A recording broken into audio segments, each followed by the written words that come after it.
নবী করিম সাল্লাল্লাহু আলাইহি ওয়াসাল্লাম আমাদেরকে ছোট্ট একটা দোয়া শিখিয়েছেন, যেই দোয়াটা দিয়ে ঈমানকে নবায়ন করা যায়, নতুন করা যায়।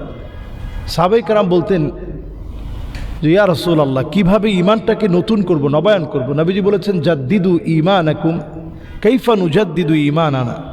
তো নবীজি বললেন কাসসিরু যিকরা লা ইলাহা ইল্লাল্লাহ, লা ইলাহা ইল্লাল্লাহ এটা আমরা বেশি বেশি পড়ার চেষ্টা করব। এতে করে আমাদের ঈমানটা নতুন হবে, নবায়ন হবে, রিপেয়ার হবে।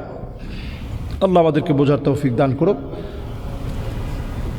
আমরা প্রতিনিয়ত দৈনন্দিন জীবন যাপনে ছোট্ট একটা আমল করার মধ্য দিয়ে আল্লাহ তাআলার জিম্মায় আমরা যেতে পারি। ঘর থেকে বের হচ্ছেন, ছোট্ট একটা দোয়া আমরা প্রত্যেকেই হয়তো মুখস্থ পারিও, কিন্তু শুধু অলসতার কারণে আমরা বলি না।